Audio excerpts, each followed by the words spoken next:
बिल्कुल थी, सबका एक अलग अलग तरीका होता है गेम खेलने का। मैंने बहुत ही सेफ प्ले बोला, क्योंकि देखो जो इंसान वहाँ पे आपको पसंद नहीं है तो आपके पास ऑप्शन होता है कि आप उसे नॉमिनेट कर सकते हो। उस घर से नॉमिनेशन हर हफ्ते होती है और यहाँ पे तो हफ्ते में 2 बार होती थी। तो मेरे को नॉमिनेशन से मैं बचती थी, क्योंकि लोग मुझे नॉमिनेट इसलिए नहीं करते थे, क्या पता मैंने उनके दिल में जगह बनाई हो और घर में मैं अच्छा कर रही हूँ तभी लोग मुझे नॉमिनेट नहीं करते थे। और नॉमिनेट नहीं हुई तो इसलिए मैं आउट नहीं हुई, इसलिए मैं टॉप 5 में पहुंची। क्या बात है। प्रेस कॉन्फ्रेंस के बाद आप बहुत लो हो गई थी, क्योंकि हमने देखा आप जिस तरीके से बाथरूम में रो रही थी और आप कहीं ना कहीं डिमोटिवेट आप ही हो गई थी और अरमान जी भी हो गए थे, क्योंकि उन्होंने कहा कि मैं नहीं चाहता कि मैं विनर बनूं और तू मुझे नॉमिनेट कर देना। ये लोनेस क्यों? क्योंकि आप लोगों ने कहीं ना कहीं एक्सेप्ट तो कर लिया है कि हमारा रिलेशनशिप है, सब अच्छा है, तो फिर क्यों इतना लो फील किया? देखो, सबसे पहले तो जितने भी लोग हैं मैं सबको ये बोलना चाहती हूँ कि हम तीनों बिल्कुल भी सपोर्ट नहीं करते पॉलीगैमी को। और शादी हो गई है, इसको 7 साल हो गए। जब हम लोगों ने शादी की थी हम लोग सोशल मीडिया पे नहीं थे, चीज़ें हो गई। बस यही है कि हाथ जोड़ के सब लोगों से यही रिक्वेस्ट है कि हम लोग बिल्कुल भी सपोर्ट नहीं करते 2 शादियों को। और उस टाइम पे जब मैं बिग बॉस के घर में थी तो ऑलमोस्ट मुझे 35 डेज हो चुके थे। 35 दिन से अपनी फैमिली से दूर थी, पायल से दूर थी, अपने बच्चों की कोई खबर नहीं थी। तो अचानक से इतने सारे लोगों ने जो क्वेश्चन पुट करे, हाँ मैं मानती हूँ कि जो चीजें हुई वो एक मतलब कि बोलते कि वो एक्सपेक्टेड नहीं था जो चीजें हुई, और बहुत ही अलग चीज है। तो पर जो लोगों के क्वेश्चन थे ना वो कहीं ना मुझे हर्ट कर रहे थे। और मुझे ये चीज सुनने में आई थी कि पायल के बारे में जो लोग बोल रहे थे, तो वो चीजों के बारे में मुझे ना टेंशन सी हो रही थी। मतलब कुछ चीजें मुझे खाई जा रही थी। और हम बिग बॉस के घर में थे, मेरे पास फोन नहीं था कि मैं अपनी फैमिली को पूछ सकूं क्या वो ठीक है, क्या मेरे बच्चे ठीक है।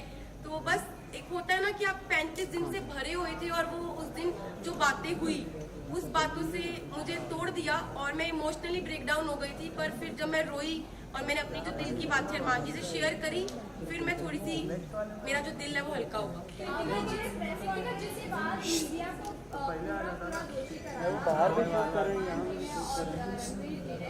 मीडिया ने आकर ये बोला, क्योंकि मीडिया के पास कोई मुद्दा नहीं था। बाहर बैठे बैठे अगर पायल कॉन्ट्रोवर्सी क्रिएट कर रही खुद ही कि वो डिवोर्स ले लेती है, करेगी ऐसा वैसा, आप लोगों ने ब्लेम ऐसे क्यों किया कि मीडिया की ही गलती है, मीडिया ने ये किया, पायल ने ऐसा नहीं बोला होगा? क्या ये बात हेडलाइन बनाने के लिए पायल कर रही थी सब कुछ? तो देखो, अभी तक मेरे को फोन नहीं मिला है, मैं डायरेक्ट घर से आई हूँ। अभी तक मैंने फोन यूज नहीं करा। जिस टाइम मैं घर पे थी तो मुझे जो चीज पता चली, क्योंकि देखो मैंने घर में ये चीज सुनी नहीं थी, ना मैंने देखी, ना अपनी आंखों से देखी, ना अपने कानों से सुनी कि पायल क्या बोल रही है। तो मेरे को एक कहीं ना कहीं अरमान जी को, रणबीर जी, सबको ये लग रहा था कि हो सकता है कि कोई मेरे को फॉल्स स्टेटमेंट दी हो या कोई बात को घुमाया गया हो। क्योंकि जब तक इंसान अपनी आंखों से नहीं देखता, अपने कानों से नहीं सुनता, वो विश्वास नहीं कर सकता। लेकिन अरमान जी पूरे सीजन में एक दूसरे की सुनते हुए लोगों के ऊपर तहमतें भी लगाई और उन्होंने बराबर से जवाब नहीं दिया। वो आपको नहीं लगता है कि वो सही है? अगर लवकेश के बारे में कोई आकर बोल रहा है कि वो चेक आउट कर रहा है तो वो बराबर से उनको ऐसा लग रहा है कि हाँ वो सच बोल रहा है। लेकिन जब हम आकर कोई मीडिया आकर आपको बोल रही है तो वो आपको गलत लग रहा है। वही मुनव्वर ने भी आपकी सेम बात बोली, डिवोर्स वाली बात, तब भी आपको नहीं यकीन हुआ? नहीं, मुझे यकीन नहीं हुआ, क्योंकि देखो ये जो बात है ना बहुत ज्यादा, आप समझो मैं घर के अंदर हूँ, 40 दिन से घर में अंदर हूँ, अचानक से कोई ये बात बोलता है, पायल डाइवोर्स वाली बात जो बोल रही है, ये कितनी शॉकिंग बात थी कि इसकी वजह से मैं पूरे 2 दिन इतना ब्रेक डाउन रही हूँ, इतने इमोशनली, मतलब हर चीज से मैं जूझ रही थी उस घर के अंदर। तो मुझे कहीं ना कहीं लग रहा था कि मैं अपने दिल को ये चीज समझा रही थी कि क्या पता ये बात सच हो, क्या पता ना हो। क्योंकि मेरे को यही था मैं बाहर जाऊं और मैं पायल से डायरेक्ट बात करूं। जब मैं घर से बाहर निकली टॉप 5 में, जब मैं इस रेस से बाहर निकली, मैं बाहर निकलते ही स्टेज पे पायल थी और मैंने उससे पूछा तू ठीक है ना? उसने बोला हाँ मैं ठीक हूँ। बाकी बात की। अभी तक मैंने फोन अपने नहीं देखे, कुछ नहीं। अब मेरा सवाल आपसे है कि जैसे कि पायल प्लीज 1 by 1 प्लीज। पायल कह रही कि डिवोर्स में लेने जा रही है, उसका मतलब पायल ने बिना डिवोर्स लेके आप दोनों ने शादी की, तो इसका मतलब आपकी शादी तो नल एंड वॉइड हो गई है according to the Indian law कि अरमान और जो आपकी शादी है वो असली रियल में शादी है ही नहीं है कानूनी हिसाब से। उस पर आप क्या कहना चाहेंगे? देखो, मैं सबको यही बात बोल रही हूँ, हम लोग पॉलीगैमी को सपोर्ट नहीं कर रहे, जो 2 शादियां इसको बिल्कुल भी सपोर्ट नहीं कर रहे।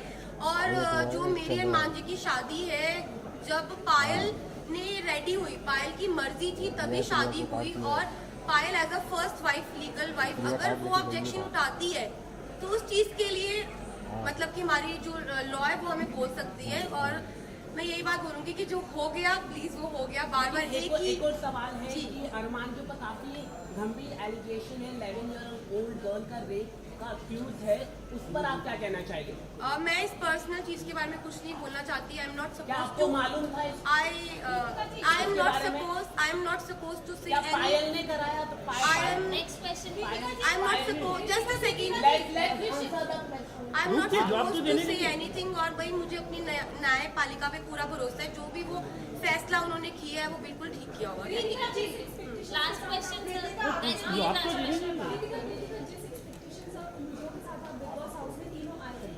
सिचुएशन बहुत ज़्यादा अलग हो चुकी है।